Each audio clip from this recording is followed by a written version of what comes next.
What's up, warriors? Welcome back to Gutter Fighting Secrets, where we break down and talk about not only old school World War II combatives, but modern survival and tradecraft tactics as well. Today, we're going to be talking about the complete history of gutter fighting.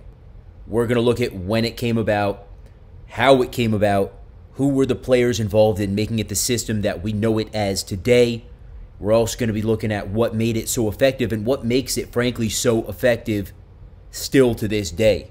You know, for a long time, most of the military combative systems around the world were loosely based around Defendu or gutter fighting. It is just that brutally effective when it comes to man-on-man, hand-to-hand combat.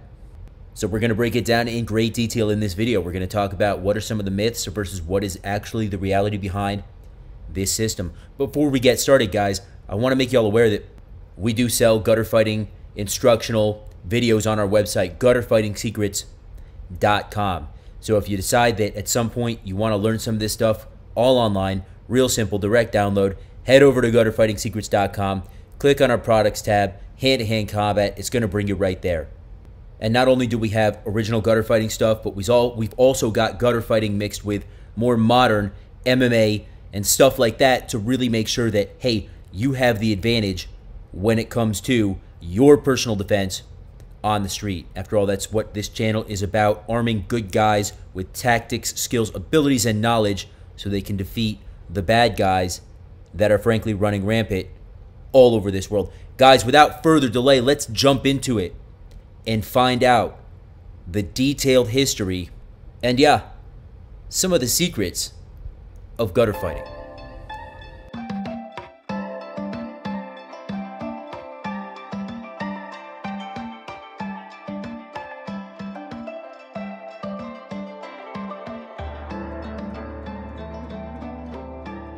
Now, this dyed-in-the-wool freaking warrior right here is William Edward Fairburne. William Fairburne was born in 1885 in Rickmansworth, UK. Now, Rickmansworth, UK is a little town southwest of Herefordshire, England, about 17 miles or 27 kilometers northwest of central London. As a young man, he spent most of his spare time reading newspapers to his blind neighbor. At 15, he took a job as a leather worker. One day, he was walking around and saw a recruitment poster for the British Royal Marines, and he said, fuck it, I'm going to enlist. All right. Now, he was about 16 at this time, and recruitment age was 18. But apparently, the recruiter didn't really care and helped him forge some papers and got him in anyway. And off he went. He joined up with a light infantry unit. He went off, went through basic training. Now, the British Royal Marines, even to this day, this is like the most hardcore basic training that you can go to.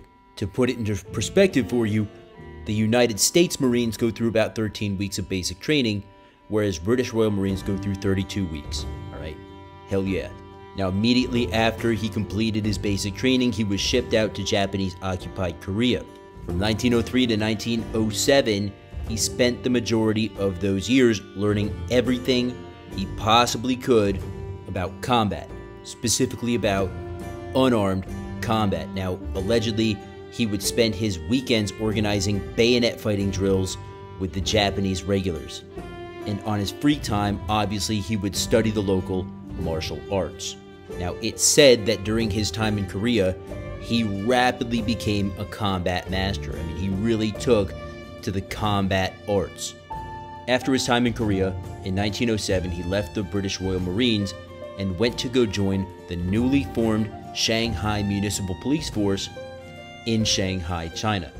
Now, let's take a look at this for a second, and let's explore Shanghai in 1907. At this time, this was a British colony, a British territory.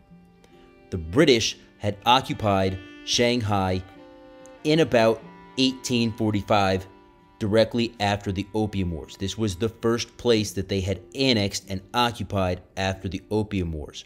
At that time, China was occupied by other imperial powers, not only Britain, but also the United States, France, even Japan got in on the action and took parts of China for their own. Shanghai, however, was supposedly one of the roughest places in the whole country. It was occupied by gangs, specifically one gang that Fairburne would have had lots of close contact with was called the Green Gang, and these guys controlled the red light district. This was an extremely rough place. Gambling halls, opium dens, murder, kidnapping, extortion, prostitution, all of the above. It was a rough freaking spot. And this red light district is where Fairburne got his start with the Shanghai Municipal Police. Now, the Shanghai Municipal Police, or SMP, was stood up in about 1901 and comprised entirely of British and Indian citizens. Not Chinese, but British and Indian citizens. Why Indians, you might ask? Well, remember, India was also a colony of Great Britain, so a lot of Indians ended up going over to Shanghai as well. I believe that later on, some Chinese did find their way into the SMP, but at this time it was still primarily mostly comprised of British and Indian citizens, or citizens of the British Empire. And it was their job to kind of clean the city up. Obviously, they wanted to make it a better place. It was a British colony, a British city now, so they had to gentrify it. And that's exactly what they sought to do with the SMP. Now, obviously, Fairburne was assigned to like the roughest job in the whole SMP. Now, not long after arriving in Shanghai, Fairburne was patrolling the streets of a brothel district when he came upon a gang of criminals who threatened him. Now, instead of turning and running away, which a lot of dudes would have done, he stayed and challenged them to a fight. Now, in spite of all of his fighting skills that he had learned in Korea from the Japanese and the Koreans and being just a true badass, they beat him almost to death. When he woke up in the hospital days later, he noticed a plaque near his bed. This plaque read, Professor Okada, Jiu-Jitsu and Bone Setting. So as soon as he got out of the hospital, he began studying Jiu-Jitsu and Judo with the professor, eventually earning a black belt or second degree Dan or second Dan black belt in Judo. Now, seeing as he was in Shanghai, China, he decided that not only was he going to study Judo and Jiu-Jitsu, he also studied boxing, wrestling, savate, which is a French art. Now, mind you that the French did occupy various parts of China around Shanghai, so this is probably where he was able to learn savate. I've heard that he studied some of the Chinda, or the Chinese self-defense and boxing and trapping skills, and anything else he could get his hands on.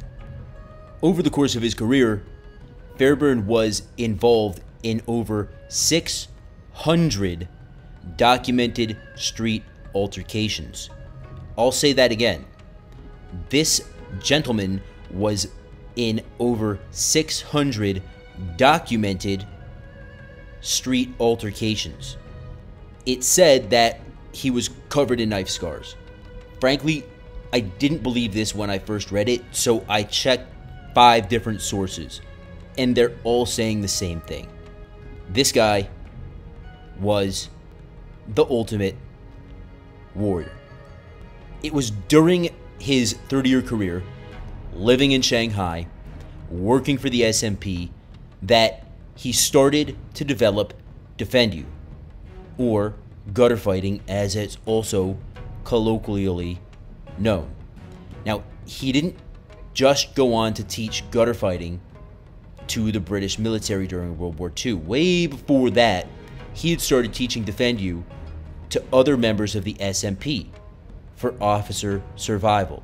He wanted to increase the survivability of his fellow officers. So he began mixing and matching, taking what was useful, rejecting what was useless from all of his martial arts and combat experience, and teaching it to his fellow officers.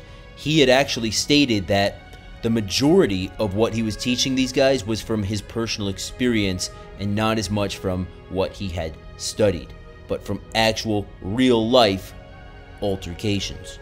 Now, speaking of these real-life altercations, it was said later that what he said is, yes, he was a good fighter, but the one thing that he really credited for bringing him home safely time after time was a strong moral compass. Now, there is a belief in martial arts, and not only martial arts, but in the warrior code in general, that if you're fighting for the right cause, if you really truly believe that what you're doing is right, and if it really is right, the right thing to do, then you have the moral high ground. Even Sun Tzu wrote about this, and this is an ancient Chinese principle, but not only a Chinese principle. But if you are doing what is right, this will guide you, and this will have an effect on the outcome of the battle itself. Fairburne obviously realized this. I don't know if he directly studied this type of philosophy or not, but more than likely he was aware of it. I wanted to throw that in because it really does put into perspective for you that this wasn't just some street savage thug. Fairburne was an incredibly intelligent man. He was a thinking man, not only a fighting man. And you'll find this time and time again, that when you can combine a thinking man and a fighting man, well, then you've really got a warrior. And we'll see this later on when we talk about Fairburne's, books, and how he eventually became an author and really broke down the science of fighting. Again, thinking man, not just a fighting man.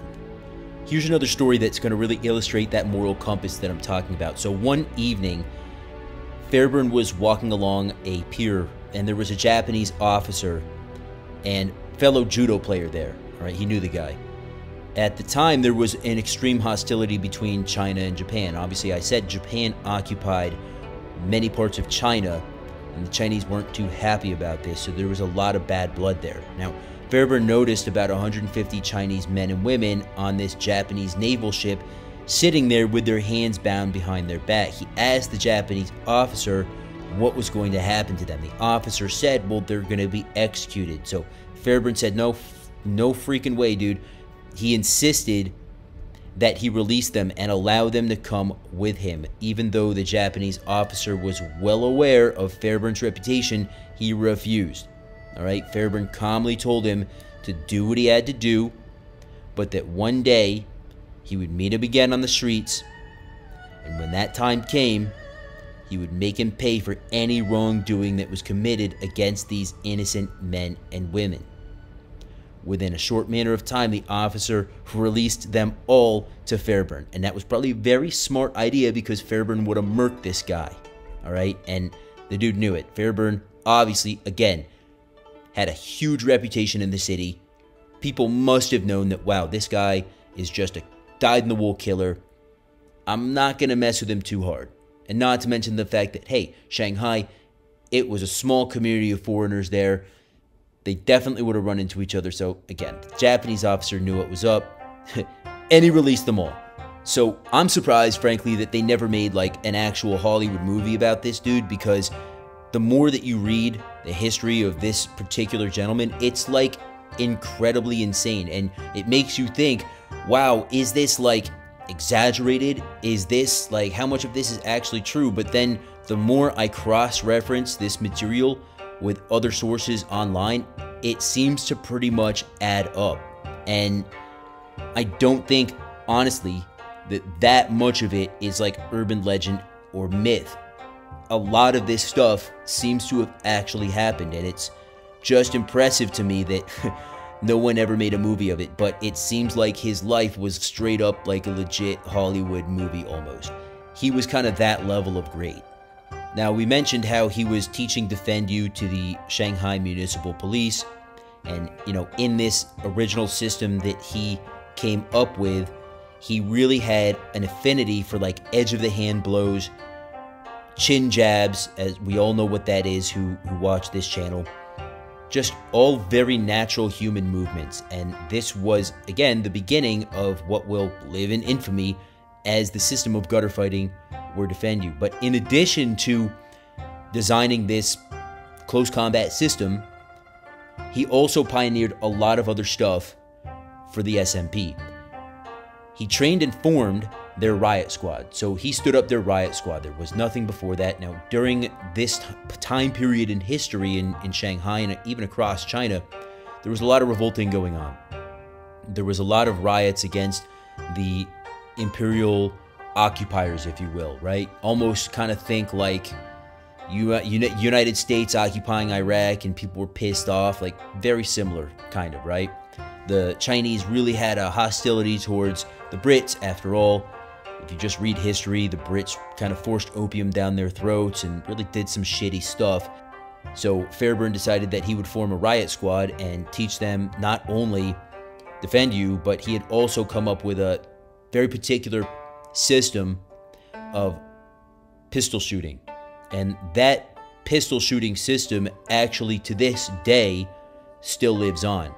Some of you guys know I was lucky enough to go and train in Israel and learn their pistol shooting system, known as Israeli point shooting, and that directly comes from Fairburne's point shooting system. It's really not too much has changed since the inception of it back in these days. So in addition to that, he also invented one of the first bulletproof vests that was standard issue to a police force. He designed this ballistic vest for the SMP's riot squad, and he made sure that it was issued to them. Things like this did exist, but the Shanghai police did not have the funds to purchase it on a large scale. So he designed it in his own right and had it manufactured, obviously on the cheap, in China, and like I said, issued out to his boys. After all, being shot at was actually a fairly normal occurrence for the SMP guys. The gangs they were going up against were the forerunners to like the triads. So think about it like that. The gangs weren't messing around and they wanted to kill these guys. Not only did Fairburne have to learn how to avoid being stabbed, and by the way, he had been stabbed a number of times, 4 months or so after that incident that landed him in the hospital the first time when he was fresh on the force. He was surrounded and stabbed multiple times in an alleyway and left for dead. He was left to bleed out, but again, he survived. And he came back with a vendetta. But not only did he learn from experience how to avoid knives and sticks and axes and bats, but he also learned how to avoid bullets. And he learned how to make them hit their mark as well, which, as we'll get into in a little bit here, came in very handy for the boys going into action in World War II. Now, Fairburne did create a number of police training manuals for the firearms training of the SMP. In fact, he was the first one to analyze hundreds and hundreds of actual gunfights. He looked at them and he did after-action reviews on them. In fact, they say around 2,000 gunfights. Of those 2,000, he was personally present for 200 of them. And during these, 260 criminals were killed, 193 were wounded, all at the cost of about 43 police officers killed and about 100 wounded. So Fairburne determined what worked and what didn't work in the streets. And again, this would come in really handy to help Allied forces at the outbreak of World War II. So according to Fairburne, the most important element in winning a gunfight was speed. The first shot had to be fired within 1/3 of a second. That does not allow time to align the sights, hence the point and shoot methodology. Based on this analysis, most urban shootouts took place at about 5 feet or less. Just as he did in hand-to-hand combat training and blade training, Fairburne stressed the offensive spirit and said that this offensive spirit will win. Fairburne went on to serve in the SMP for about 30 years, eventually being promoted to the rank of sergeant major or drill sergeant. Now, in about 1937, things started getting a little weird in Shanghai when the Japanese Empire attacked and overran almost all of China. Suddenly, Shanghai was the only place in mainland China not currently occupied by the Japanese army. At age 55, Fairburne resigned his commission with the SNP and offered his services to the British military. In 1940, he was commissioned into the British military as a second lieutenant and given the code name Dangerous Dan, along with his friend Eric A. Sykes. Now, Eric Sykes was a former gun runner and British soldier, also a former SMP officer, and an expert marksman. Fairburne and Sykes went on to co-author the book Shoot to Live.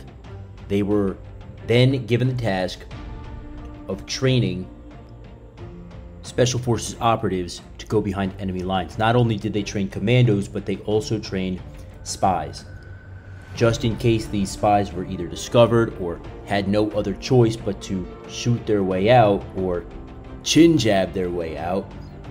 Fairburne was in charge of teaching these citizens how to kill. Now, after all, a lot of these spies weren't soldiers. They had to be trained to be soldiers, but they didn't come in and they didn't meet Fairburne as soldiers, so they weren't already trained in the art of murder, or as Fairburne used to say, the gentle art of murder. They had to be taught these skills, and they had to be taught them extra than your typical line infantry soldier.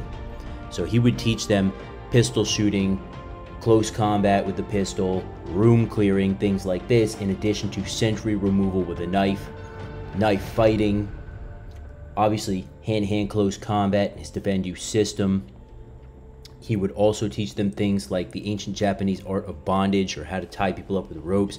I'm sure some of you guys out there have seen something like that online. Not that I'd know anything about it, I'm just saying.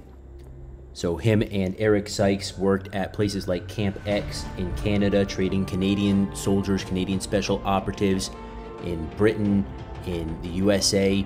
He not only trained the SOE, Special Operations Executive, which was Britain's Secret Service, he also trained the OSS, Office of Strategic Services, which was America's Secret Service that we had literally copied from Britain. Fairburne really stressed to his operatives that there is no gentlemanly conduct in warfare. He stressed the art of dirty, all-in, brutal fighting. He really wanted people to eye gouge, knee strike to their balls, bite, chop, whip chops into the throat, and stomp on heads. It was all-in fighting, kill or be killed. And this is exactly what he stressed to his operatives. In 1941, he appeared in the training film Unarmed Combat, demonstrating a lot of the strikes and holds and throws of Defendu for use by the Home Guard. And the Home Guard was anyone who was too old to serve in the British military was basically given a uniform, training, and a rifle and told to guard the home shores of Britain in case of a German invasion, which was a very real possibility. In 1942, he appeared again uncredited in an OSS training film entitled OSS Training Center.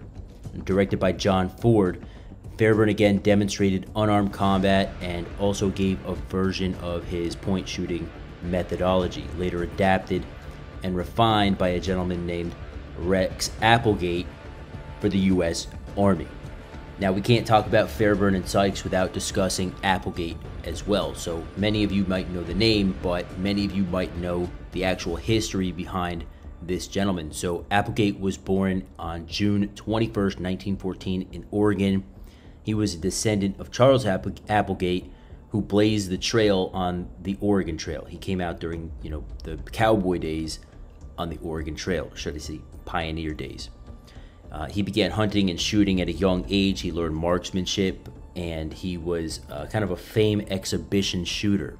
Back in the day, they used to do these things at rodeos and stuff, where they do crazy pistol marksmanship with the six-shooter, and Rex Applegate was very good at this. So he graduated the University of Oregon with a business degree in 1940, but then he went on to take commission in the U.S. Army as a second lieutenant. Again, all these guys got kind of commissioned as second lieutenants. His first billet was in the 209th Military Police Company because of a lung problem, and that actually kept him out of combat. But then in 1941, Applegate was developing armed and unarmed close quarter combat courses for the U.S. Army at Camp Ritchie.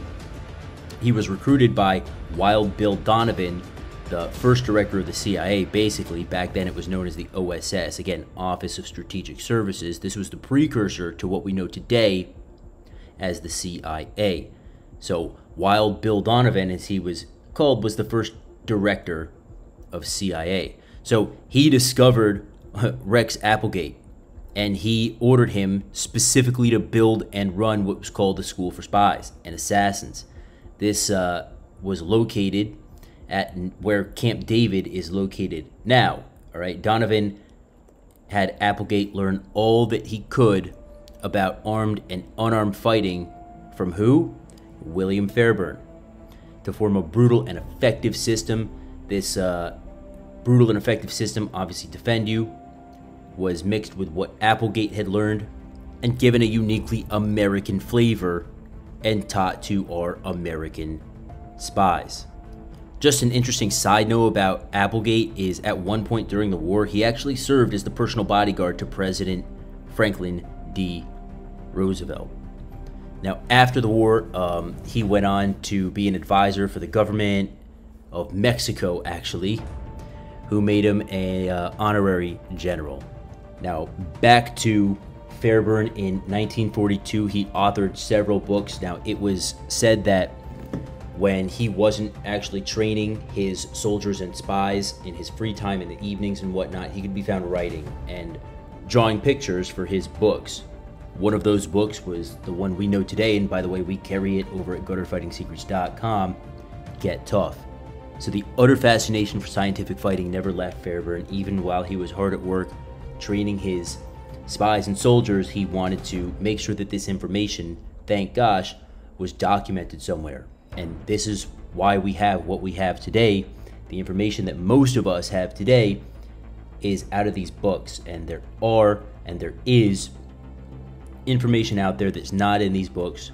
It's hard to come by. It's hearsay whether it's really from Fairburne or not, but it does exist. Now, you will hear me make fun of people who claim that they have like secret Fairburne knowledge or whatever, but it is out there. Keep in mind that all of these unarmed fighting techniques were classified at the time. You know, you had to have a need-to-know basis, right, to even get in and freaking know that they existed. So some of the stuff that he taught, more so as far as the sentry removal and the pistol shooting, you know, was very sensitive information. And according to Bill Wolfe, who is one of the last surviving guys out there with kind of an unbroken lineage to Fairburne, I hate to say it that way, but it's true, he claims that, you know, the CIA and some of the other intelligence services still have some portions of this curriculum classified. Again, I can't corroborate that, but obviously Bill Wolfe told that directly to me, and I tend to trust what he says because he's never lied to me before. He's called me an asshole, but he's never lied to me. So for Fairburne's achievements in training OSS personnel, he was eventually promoted to the rank of lieutenant colonel, and by the end of the war, he received the U.S. Legion of Merit Officer Grade Award at the specific request of Wild Bill Donovan. After World War II, Fairburne went on to become an advisor for the Cyprus Police Force, authoring a riot manual for them, designing more bulletproof shields, and creating specifically designed fighting knives, or a specifically designed fighting knife, I should say, that is actually still in use today. You can see it on the Special Forces emblem. Fairburne was definitely one of the top pioneers of close combat in the 20th century. His techniques, his pistol shooting, his unarmed techniques will live on in infamy forever. We all owe this man an extreme debt of gratitude for developing the modern world's fighting systems. I mean, up until recently, when mixed martial arts had their crazes, this was undoubtedly the most effective form of unarmed fighting ever developed.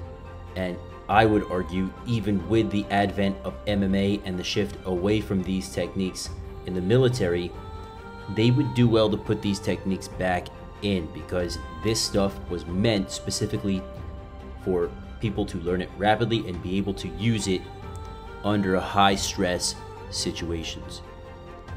In 1960, Fairburne passed away at his home in England. In addition to being remembered as a man who revolutionized self-defense, he's also remembered for being a really well-mannered gentleman who never drank, swore, or really ever boasted about his abilities. He was a very humble man.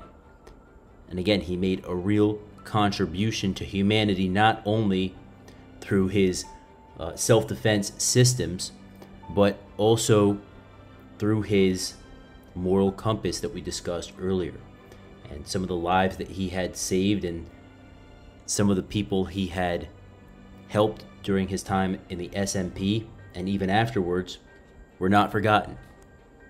Now, we are going to be doing other specific videos, one on Rex Applegate and one on Eric Sykes. So if you like this video, you're going to want to check those out. I haven't made them yet. I will be in the process in the future of making those videos. So stand by. Make sure you subscribe to the channel so that you don't miss it.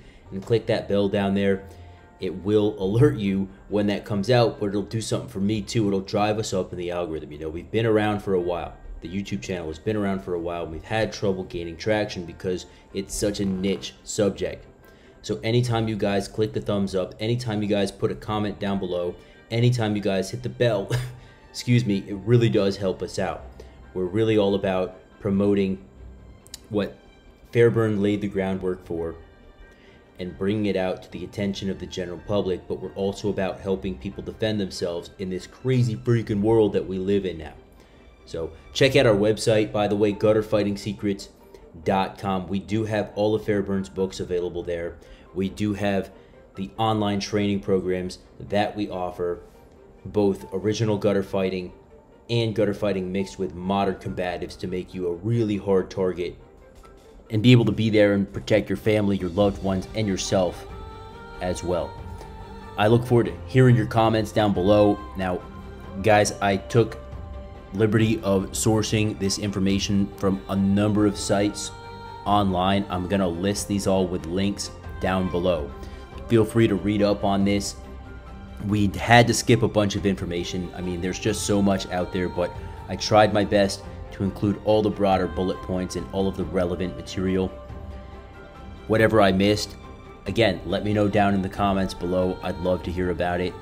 Studying the art of gutter fighting has been a passion of mine for some time, and it will continue to be. So anytime I can talk shop with some of you guys, hey, I'm all for it. And again, I'm no subject matter expert here. I'm just reading what I came across both online and in the books. So anything I missed that you think is relevant, again, let me know.